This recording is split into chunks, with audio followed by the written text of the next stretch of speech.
Hello, Big Show nerds. We are back for another episode of Nerd News Headlines. I, as always, am Dustin. We have a okay-sized show today. Nothing crazy in any of the regular sections. So, we've got some Batwoman updates, some Netflix updates. We have a really interesting thing in movies that's going to change the conversation going forward about how movies are made in this land of quarantine. Lots of stuff going on, so let's jump into the intro.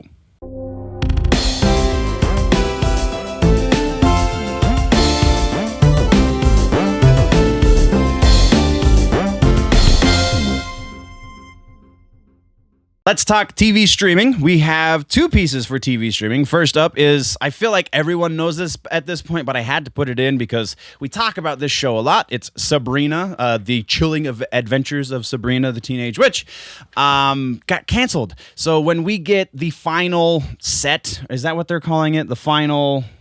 I don't remember. The final season is coming out later this year at some point, very likely around Halloween, because that's kind of how they do. That's going to be it. That's going to be the last of it. Now, what remains to be seen, because anyone who's talking about this, who is associated with the project, has not said if this was expected. They've all just been talking about how great their experience was on set and so on and so forth. So, we don't know if this was planned. So if this was planned, if Berlanti and company, I can't remember Greg's the guy who created the show, and Berlanti's just producing it, but the Greg something, I can't think of his name. If they planned ahead for this, if they knew this was coming, then we will get a cathartic, proper end to the series, at which point it's kind of 4 years is more than most series get on Netflix. So that's a plus, I guess. But it sucks, and everybody's being really upset about it. All the fan base, at least, is quite upset about it. There's actually a petition which I signed. I'll see if I can find the link. I didn't have it when I went to because I didn't copy paste it when I signed it, but it's definitely exists. It was over 13,000 signatures when I signed it. It still has a little bit of time before it expires, so I'll see if I can find the link and put it down in the show notes. Just a bummer day. So there's a theory that Netflix has this thing with 30 episodes. Once you get past 30 episodes, you're done ski. Stranger Things is a thing. They have a couple of series that have gone longer than 30 episodes. But by and large, I think that's a fair analysis of the way Netflix does original programming. I don't think that's a wise business decision, because I feel like this was one of the big shows that a lot of people were watching, at least from my perspective. Maybe I just surrounded myself with people who really liked it. I don't know. But I dug it, so it kind of sucks. And we're moving on. Next, and finally for TV streaming, we are talking about the new Batwoman casting. So the new Batwoman is going to be played by actress Javicia Leslie. I hope I'm saying this correctly. I apologize if I am not. Javicia Leslie. Javicia Leslie or Javicia Leslie. I don't know. I apologize again for mispronouncing it, because I know I did. But she is going to be the new Batwoman. She's going to be Riley, whatever, the character that they're creating for this series. That hopefully is amazing, but, it still remains to be seen. Her only major acting credit before this is a show called God Friended Me. It's on CBS. It was on CBS up until quarantine, and now it's kind of in limbo. And since she's signed on to do this, maybe it's been canceled.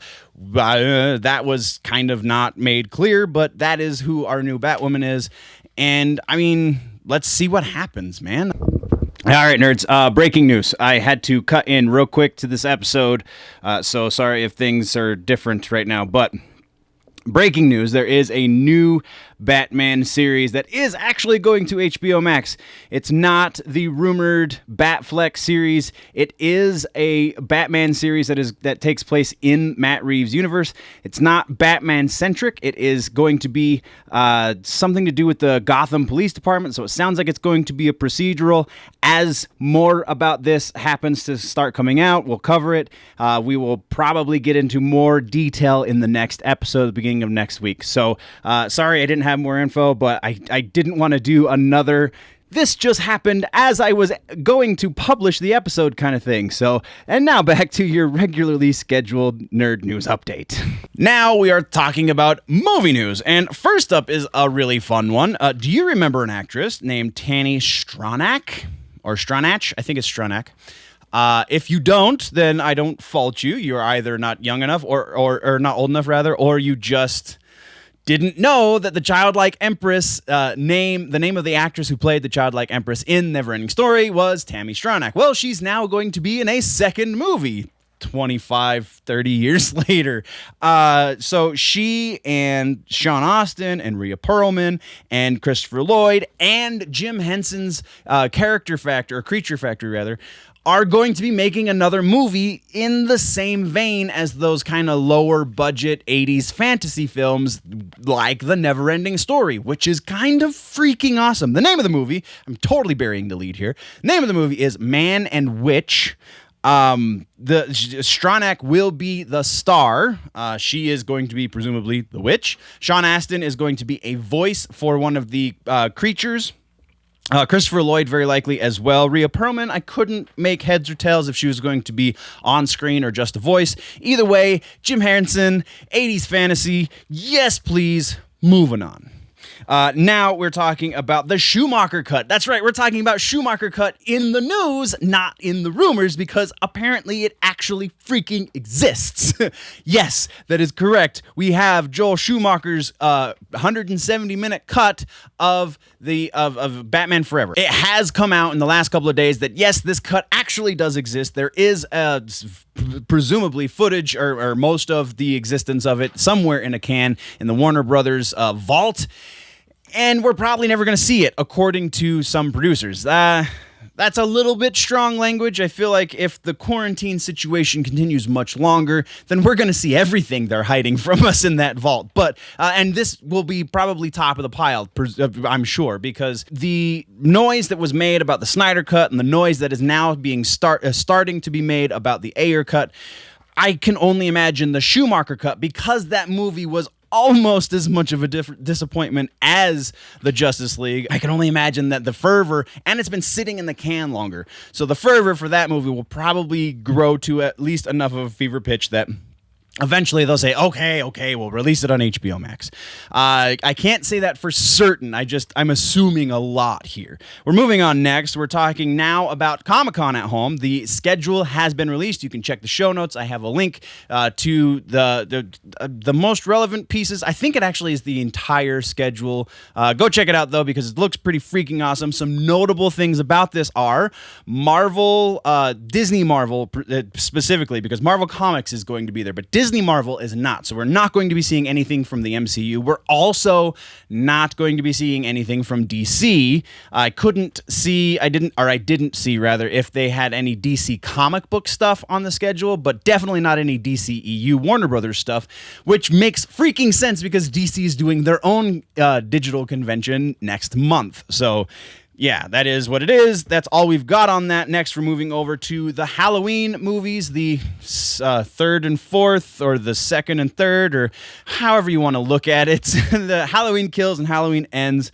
We got it's a schedule change for them again. They both got moved back a year each, so we will now be seeing Halloween Kills in October of 2021, October 15th to be specific, and then Halloween Ends will now be released on October 14th of 2022. Even though we just got our first teaser for Kills, it just this whole quarantine thing is totally just throwing off everybody's mojo, man. That's all we have on that one. And now we're talking about a piece that is very likely going to be changing the way we view how movies are made during quarantine specifically. The movie is Malcolm and Marie. Zendaya, who is Mary Jane, MJ, I guess more specifically, in the current run on Spider-Man.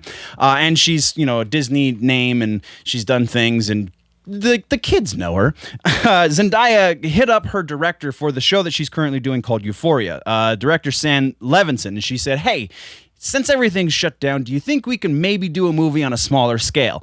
Levinson cranked out a script in just a couple of days, and then they filmed it over the course of approximately 2 months, it sounds like. So what they did is actually insanely tedious and dedication to your craft. I don't care if this movie is terrible. So many props go out to everyone involved with this because of they are so dedicated to making art, to making these things that we call beautiful, that they sat in quarantine. The whole cast, crew, everyone involved with this, even the freaking chef who was making the food for them, because they could not bring in food from outside and without going through all these crazy hoops. So the way they kind of sort of circumvented that, I mean, the chef had to get food brought to him to make for the people, like the raw ingredients, but still very minimal contact with the outside world for 2 weeks. Everyone was tested at the beginning of this quarantine period, and everyone was tested again at the end of this quarantine period, and they did nothing for 2 weeks. The entire, I don't know if I can get this through to you, the entire cast and crew did this. That is amazing. And then they filmed their movie again they found a place in very rural California. It's a house that sat on, I believe, something like 35 acres. And they filmed this movie with a small staff. There were no more than 12 people on set at any given time, including crew and cast members and the director and producers and so on and so forth. So incredible dedication to this.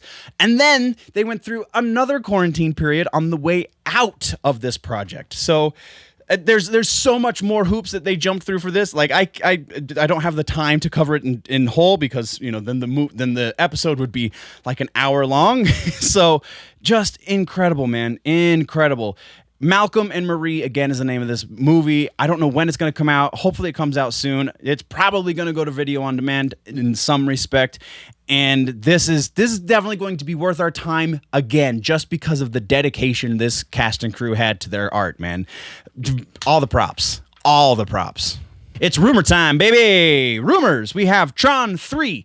Tron 3 is reportedly going to be happening. They've been talking about doing this since the release of Tron Legacy. It's gone through, we've talked about it in previous episodes. If you're new to the channel, you're new to the show, you probably haven't heard it because it's been a while since we've talked about Tron 3, and it's gone through so many different iterations. This time, though, the new rumor is that Jared Leto is being eyed to play the lead somehow, and it is legitimately going to be a continuation of the story we got in Tron 1 and Tron Legacy. So I don't know how that all plays together, but it's a rumor, so who cares? Next. Oh, and as for validity, because this is so ongoing, because we do have word from Disney upper-ups saying that, yes, we are working on something to do with Tron 3, whether or not it actually happens very much remains to be seen, then yeah, I can believe that. As for the Jared Leto aspect of this, sure, I don't know why there's any reason to not believe they would be looking at Jared Leto. He's a good actor, and he's done some great things for Disney, so why wouldn't they continue doing that? Unless he's got an exclusivity contract with Warner Brothers. We don't know that. We're moving on. Okay, next we are talking about the Pirates reboot. This one is very likely. Pirates, the reboot of Pirates of the Caribbean. We've been talking, they've been going back and forth. Will it, won't it have Johnny Depp? Apparently, according to this rumor, the deciding factor is going to be his legal battle, because, yeah, that kind of makes sense. If it comes out that he wins his legal case, then he will be in the movie. If he loses to Amber Heard, then he won't be in the movie. Yeah, this makes sense. They don't want to be closely associated with some negative legal press like that. So, yeah, I have every reason to believe this is true. Next, we have The Fly. A new sequel is in the works, presumably, according to the rumors, going to be ignoring all of the other, I think the other 2 sequels. I'm pretty sure there were 2 sequels to the Jeff Goldblum Fly. The first one was his kid, and I don't remember what the second one was, because they were both garbage. So this one is saying that they are working on a new one, and that Jeff Goldblum is going to be returning. For that reason alone, this one doesn't have any legs, because if you saw that version of The Fly, then you know that's impossible. So I don't know why people start rumors like this. But yeah, this one's very likely not going to be happening. And then our final rumor is Labyrinth. Labyrinth 2 is rumored to be going to be giving David Bowie a posthumous acting credit. They're going to be putting his face on a CGI body, much like they did with Grand Moff Tarkin in Rogue One. I can see this happening as well. Who will voice David Bowie? How they will get a voice out of that character very much remains to be seen. That was not covered in the rumor, but this one, this one is definitely, I'm like 75% sure if this happens, that if Labyrinth 2 makes it to the screen, that it will have some sort of David Bowie in it. And that's what we got for rumors, guys. That does it for this episode of Headlines Nerds. For a more in-depth conversation on these nerdy bits, plus the full news show and all kinds of other nerd action, you can join me on my personal YouTube channel, Generally Nerdy. While you're here, though, don't forget to like, subscribe, and share on all of the Big Show Entertainment Media platforms, especially the YouTube channel, because we are still doing that push for 1,000 subscribers. Once we hit 1,000, we will be giving away a PlayStation gaming console. Also, check out the Black Lion Endeavors website, because that is our parent company, blacklionendeavorscorporation.com. That is where you can see this and eventually, actually very soon, much more content dealing with fashion and music and so on and so forth. So again, check out all of the things. Thank you, nerds, very much for joining me, and tune in next time for all that's happening across the nerd world.